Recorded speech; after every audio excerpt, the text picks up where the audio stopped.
সালের পরীক্ষার্থী কর্তৃক আয়োজিত তরুণতা মাধ্যমিক বিদ্যাপীঠের পরীক্ষার্থীদের বিদায় উপলক্ষে অনুষ্ঠান ও বিদায় সংবর্ধনায় আজকে উপস্থিত আমাদের মানুষ গড়ার সম্মানিত কারিগর শিক্ষকবৃন্দ উপস্থিত রয়েছে। এই প্রতিষ্ঠানের কচিকাঁচা শিক্ষার্থীরা সহ আজকের এই আনুষ্ঠানিকতার কেন্দ্রীয় প্রধান আকর্ষণ, যাদেরকে কেন্দ্র করে আজকের এই মহতী আয়োজন।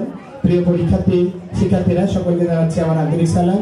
আসসালামু আলাইকুম ওয়া রাহমাতুল্লাহ।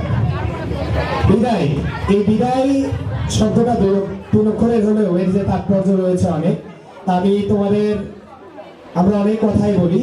আসলে আমি তরুণতা মাধ্যমিক বিদ্যাপীঠে যোগদান করি 2021 সালের 3 এপ্রিল, এবং তোমাদের সাথে আমার একটা মিলের জায়গা হলো তোমরা এই প্রতিষ্ঠানে ভর্তি হওয়া 2021 সালের 6ষ্ঠ শ্রেণীতে, এবং আমি তোমাদের কিছুদিন পরেই, অর্থাৎ তোমরা যখন 6ষ্ঠ শ্রেণীতে তখন থেকে আমি এই প্রতিষ্ঠানের সঙ্গে সংযুক্ত। সুতরাং এই প্রতিষ্ঠানে যত শিক্ষার্থী এসেছে, একবার প্রথম ব্যাচ থেকে আমি ছিলাম এসএসসি ব্যাচের, সবচেয়ে বেশি সময় যাদের সঙ্গে আমার কেটেছে তারা হচ্ছে তোমরা।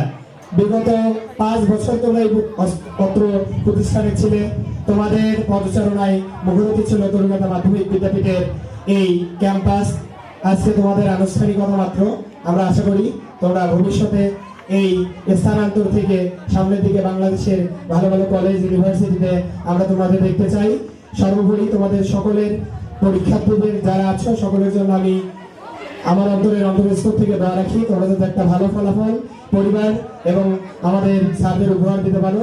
সকলের সুস্বাস্থ্য দীর্ঘায়ু কামনা করে আমি আমার বক্তব্য এখানে শেষ করছি। আসসালামু আলাইকুম ওয়া রাহমাতুল্লাহি ওয়া বারাকাতুহু।